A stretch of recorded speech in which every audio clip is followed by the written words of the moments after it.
തുടരുമെൻ്റെ trailer കണ്ട തീർത്ത അതേ സമയത്ത് തന്നെ ആലപ്പുഴ ജിംഖാനയുടെ ട്രെയിലറും വന്നിട്ടുണ്ട്. അപ്പോൾ ഖാലിദ് റഹ്മാൻ്റെ തല്ലുമാലയ്ക്ക് ശേഷം വീണ്ടും ഒരു ഇടിപ്പടമായിട്ടാണ് വന്നിരിക്കുന്നത്. ഇപ്രാവശ്യം ബോക്സിംഗ് ആണ്. ഇപ്രാവശ്യം നമ്മുടെ സ്വന്തം നാട്ടിൽ.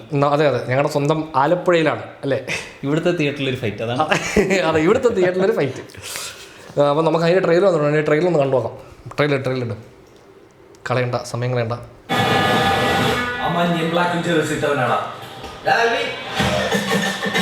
ബേബി ജീനല്ലേ?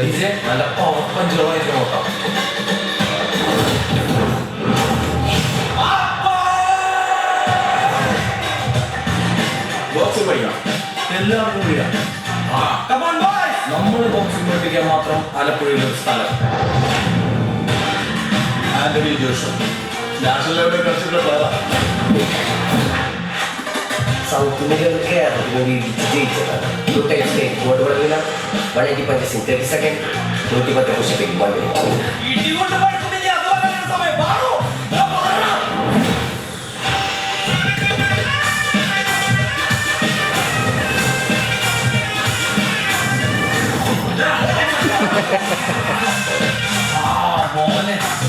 എല്ലാവർക്കും ഞാനൊരു ഡയറ്റ് അതെല്ലാവരും ഫോളോ ചെയ്യും.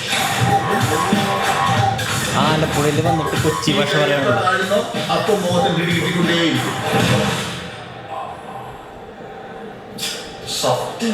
നീ ഇപ്പോൾ ആരാ കിസ് ചെയ്യുന്നത്? ഇപ്പോൾ ദുബൈക്ക് അവൾ ഇടിച്ചു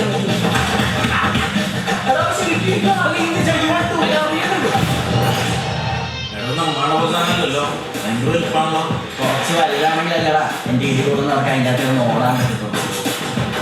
എല്ലാത്തിനും വീഴുന്ന നമുക്ക് താഞ്ചില്ല.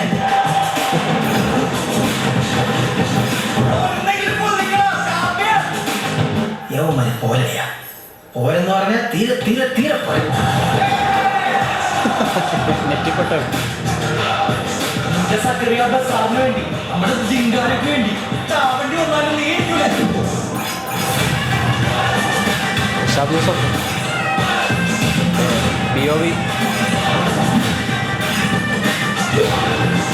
ഓഡിയോഗ്രാഫി നോക്കിയല്ല അതേ ഉള്ളൂ.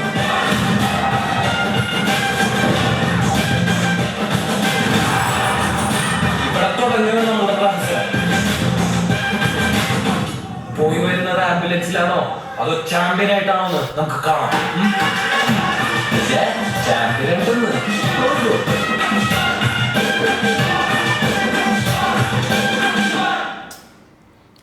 ഉണ്ടല്ലേ ഖാലിദ് റഹ്മാൻ്റെ പരിപാടി അറിയാലോ. നല്ല രസമായിരിക്കും കണ്ടോണ്ടിരിക്കാൻ പടം. ഫ്ലോ ആണല്ലേ. പിന്നെ ആ പരിപാടിക്കകത്ത് എനിക്ക് നിന്റെ സക്രിയ ബസാറിന് വേണ്ടി അല്ല, പക്ഷെ ഓരോ പടം കഴിയുമ്പോഴും നെസ്ലിനെ ഒരു ഫേവറേറ്റ് ആക്ടർ ആയിക്കൊണ്ടിരിക്കണം. അതെ, ഇവൻ സ്ക്രീനിൽ വരുമ്പോ തന്നെ നമുക്ക് നമ്മൾ ഓക്കെയാണ്. ഇത് ഒറ്റ വെറുതെ ഉള്ളൂ. ഇവൻ കൊച്ചിന്ന് ആലപ്പുഴ ഒന്ന് ചേക്കാരണം. അല്ലെങ്കിൽ ഞാൻ ആലപ്പുഴക്കാരനാന്ന് പറയുമ്പോൾ ആലപ്പുഴ പ്രത്യേകത പറയാം. ആലപ്പുഴക്ക് പ്രത്യേകിച്ച് അങ്ങനെ സ്ലാങ് ഇല്ല. ഇവിടെ എല്ലാം എടുക്കും. അതാണ് പ്രത്യേകത. ഇവിടെ കൊച്ചി എടുക്കും, തിരുവനന്തപുരം ഇവിടെ അങ്ങനെ കിട്ടത്തില്ലല്ലേ നാട്ടുകാരനാണ്. സ്ലാങ് നമുക്കൊരു പ്രോപ്പർ സ്ലാങ് ഇല്ല. നമുക്ക് മിക്സ്ഡാ. അതായത് കുറച്ച് തിരുവനന്തപുരം വരും, കുറച്ച് കോട്ടയം വരും, കുറച്ച് കൊച്ചി വരും. എല്ലാം കൂടെ അങ്ങനെ മിക്സ്ഡാ ഇവിടെ മൊത്തത്തിൽ. പിന്നെ ഇത് കണ്ടിട്ട് ആലപ്പുഴയാന്ന് തിരിച്ചറിയാൻ കുറച്ച് പാടാ. കാരണം കുറച്ചധികം കളർഫുള്ളാണ്. ഇത്രയും കളർഫുൾ ആയിട്ട് ആലപ്പുഴ എനിക്കൊന്ന് പ്രസന്റ് ചെയ്തിട്ടില്ല. പക്ഷേ ഈ സിനിമയുടെ ഇടയ്ക്ക് ഷൂട്ടിംഗ് നമ്മുടെ ST കോളേജിൽ കാണുന്ന സമയത്ത് നമ്മുടെ ഫ്രണ്ട് പറഞ്ഞിട്ടുണ്ട് ഷൂട്ടിംഗ് നടക്കുന്നുണ്ടെന്നുള്ളത്. അതല്ലാതെ ബാക്കി ഇപ്പൊ കുറച്ച് ഔട്ട്ഡോർ കുറെ സ്ഥലങ്ങൾ ഷൂട്ട് ചെയ്യണല്ലോ. ഇത് നമ്മൾ അറിഞ്ഞില്ലല്ലോ വച്ചം ഈ സംഭവം. കഴിഞ്ഞ അറിഞ്ഞത് ഖൽബിന്റെ ഷൂട്ടാ. ബോക്സിംഗിന് SD കോളേജാണോ അല്ലടാ? ബോക്സിംഗിന് SD കോളേജാണോ? അറിയത്തില്ല. ST കോളേജിൽ കുറെ ഷൂട്ട് ചെയ്തിട്ടുണ്ട്. ഈ പടത്തിന്റെ കഥ തന്നെ ഇവർ ഈ പറഞ്ഞ കോളേജിൽ അഡ്മിഷൻ എടുക്കാൻ വേണ്ടി ഈ ബോക്സിംഗ് സ്പോർട്സ് കോട്ടയിൽ കയറാൻ വേണ്ടി മറ്റേ ബോക്സിംഗ് പഠിക്കാൻ പോവാം. അപ്പോൾ ഇവന്മാർ ഇനിഷ്യലി ഇത് പഠിച്ച് ഇതിന്റെ ഡയറക്ടർ പറഞ്ഞിട്ടുണ്ട് ഇന്റർവ്യൂവിൽ നിന്ന് കഥ പറഞ്ഞു. പുള്ളി പറഞ്ഞതാണ് ലൈൻ എന്ന് പറഞ്ഞു. അതുകൊണ്ട് ഈ ഇവന്മാർ പഠിക്കാൻ പോകുന്നു. അപ്പോൾ ഇവന്മാർക്ക് ഉദ്ദേശം തന്നെ മറ്റേ ഭയങ്കര വലിയ കമ്മിറ്റ്മെന്റ് ഒന്നും ഇല്ല. അങ്ങ് സ്പോർട്സ് കോർട്ടിൽ കയറുക. അപ്പോൾ അതിനൊരു സ്പോർട്ട് അറിഞ്ഞിരിക്കാനുള്ള ലൈനിൽ ഇത് പഠിക്കാൻ പോകുന്നു. അത് ഇത് അമച്ചർ ബോക്സിംഗ് ഭയങ്കര സിമ്പിളായിട്ട് ഇവന്മാർ ഇനിഷ്യലി ഇത് ക്രാക്ക് ചെയ്യും. പക്ഷെ സ്റ്റേറ്റിലെത്തുമ്പോൾ ഇടി കൊണ്ട് തോറും. അതാണ് പരിപാടി. പുള്ളി പറഞ്ഞു ഇതാണ് പരിപാടി. ഇടി കൊണ്ട് പഞ്ചറാവും ഇവന്മാർ. അതാണ് പടം. ഭയങ്കര ഫൺ സിമ്പിൾ വൈബാണ്. ഭയങ്കര രസമുണ്ടാണ്. ഖാലിദ് റഹ്മാൻ അല്ലേ, നല്ല രസമായിരിക്കും പടം കണ്ടോണ്ടിരിക്കാൻ. ഈ ഖാലിദ് ഇപ്പം എനിക്ക് തോന്നുന്നു മറ്റേ തല്ലുമാലയ്ക്ക് ശേഷം ഒരു ഭയങ്കര ഡിവൈഡഡ് ഓഡിയൻസ് ആണ്. തല്ലുമാല ഭയങ്കരമായിട്ട് എൻജോയ് ചെയ്ത ഓഡിയൻസ് ഉണ്ട്, ഒരു 5 മിനിറ്റ് പോലും കണ്ടോണ്ടിരിക്കാൻ പറ്റത്തില്ല എന്ന് പറഞ്ഞ ഓഡിയൻസ്. നെഗറ്റീവ് പറഞ്ഞവരുണ്ടല്ലേ. അതിന്റെ ഷൂട്ടിംഗ് സ്റ്റൈല് വെച്ചിട്ടാ എല്ലാവർക്കും തയ്ക്കണമെന്നില്ല. അല്ല, ഖാലിദ് റഹ്മാന്റെ ഇപ്പൊ കരിയർ എടുത്തു കഴിഞ്ഞാൽ പുള്ളി ചെയ്ത ഒരു പടവും പുള്ളി മറ്റൊരു പടമായിട്ട് കമ്പയർ ചെയ്യാൻ പറ്റത്തില്ല. കാര്യം എല്ലാം ഇൻഡിവിജ്വൽ. അനുരാഗിക്കുള്ള ഫസ്റ്റ് പടം ലവ് പുള്ളി അത് കൊറോണ ടൈമിൽ ചെയ്തല്ലേ, വളരെ പെട്ടെന്ന് അത് കഴിഞ്ഞാൽ തല്ലുമാല വരുന്നത്. അത് പക്ഷെ പ്രതീക്ഷ പോലെ അങ്ങോട്ട് അല്ല, അത് OTT പടം. അത് മറ്റേ കൊറോണ ടൈമിൽ ഇവര് ഒന്നും ചെയ്യുന്ന സമയത്ത് ഇവരൊരു പടം അങ്ങ് ചെയ്താ. ഇത് പിന്നെ കുറെ കൂടെ തല്ലുമാലയുടെ ഒരു ആ ഒരു പാറ്റേൺ. തല്ലുമാല പ്രത്യേകിച്ച് കഥ എന്നല്ല, ഒരു ചെയിൻ ഓഫ് തല്ല്. അത് കുറെ കൂടെ അതിന്റെ മേക്കിംഗ് പരിപാടികളിൽ കുറെ നല്ല രസമാണ്. എഡിറ്റിംഗ് അതിന്റെ ഭയങ്കര ഹൈലൈറ്റ് ആയിരുന്നു. ഇപ്പം ഇത് എഡിറ്റ് ചെയ്തിരിക്കുന്ന നിഷാദ് യൂസഫ് തന്നെ. പുള്ളി ആക്ച്വലി ഇപ്പം മരിച്ചുപോയി. പുള്ളി എന്താ ഈ വർക്കൊക്കെ ചെയ്ത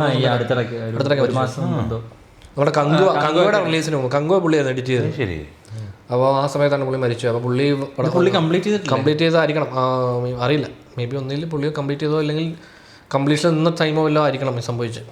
എന്തായാലും ഇന്ന് കണ്ട 2 ട്രെയിലേഴ്സും നല്ല അതെ ഭയങ്കര ഫസ്റ്റ് ഷോ ഉറപ്പിക്കാൻ പറ്റുന്ന പടങ്ങളാണ്. ഉറപ്പല്ലേ? റിലീസ് ഇത് ഏപ്രിൽ 10-ാം തീയതി. ഏപ്രിൽ 10 അവർ ഡേറ്റ് വെച്ചിരിക്കുന്നത്. എടാ ആരൊക്കെ? നസ്ലിൻ, ലുക്മാൻ, ഗണപതി, പിന്നെ കുറെ പിള്ളേരുണ്ട്. പിന്നെ കാണിച്ചപ്പോ എല്ലാ പിള്ളേർക്കും ഒരു 1 ലൈൻ ട്രെയിലർ കൊടുത്തത് എല്ലാം കൊള്ളായിരുന്നു. എല്ലാ പിള്ളേരും രസമുണ്ട് കാണാൻ. അവര് പിന്നെ ഇതിന്റെ ക്യാമറ ചെയ്തേക്കുന്നത് ജിംഷി ഖാലിദ്, പിന്നെ മ്യൂസിക് ചെയ്തേക്കുന്ന വിഷ്ണു വിജയ്. മ്യൂസിക് അടിപൊളിയായിരിക്കും. ഒരു പാട്ടുണ്ട്, നല്ല പാട്ടുണ്ട്. ഇപ്പൊ ഇതിന്റെ POV ഷോട്ട് രസമുണ്ടായിരുന്നു. മറ്റേ അതൊക്കെ ചെയ്യാൻ പറ്റിയ ഒരു സബ്ജക്ട്. അത് ഈ ലൈറ്റ് ആകുമ്പോൾ എനിക്ക് കുറെ കൂടെ എക്സ്പെരിമെന്റ് ചെയ്യാൻ പറ്റുന്നു. കാരണം സബ്ജക്ട് ഒരുപാട് ഭയങ്കര സീരിയസ് അല്ലെങ്കിൽ ഇങ്ങനത്തെ സാധനങ്ങളൊക്കെ നമുക്ക് പരീക്ഷിക്കാം. ഇത് ഇപ്പൊ സ്പോർട്സ് കോമഡി എന്നുള്ള ജോണറായത്. ഇത് അങ്ങനെ ഇത് അത്രേ ഉള്ളൂ. അല്ലാതെ ഭയങ്കര സീരിയസ് ആയി സിനിമ എവിടെ പോകുന്നില്ല. ഇതിങ്ങനെ ആ സ്പോർട്സ് കോമഡി എന്നുള്ള ജോണറിൽ തന്നെ നിൽക്കണം. ലാസ്റ്റ് വരെ അങ്ങനെ സീരിയസ് ആവുന്നില്ല. ഇല്ല, തല്ലുമാല ത്രൂ ഔട്ട് കോമഡി അല്ലേ, സ്റ്റാർട്ട് ടു എൻഡ് ആ ഹ്യൂമർ സൈഡ് തന്നെയല്ല പോയത്. സീരിയസ് ആയിട്ടൊന്നും എടുക്കുന്നില്ലല്ലേ ഉണ്ടെങ്കിലും. സോ അപ്പോൾ ആലപ്പി എന്ന് പറയത്തുള്ളൂ. ആലപ്പുഴ ജിംഖാന FDFS ലോക്ക്ഡൗൺ കണ്ടിരിക്കും.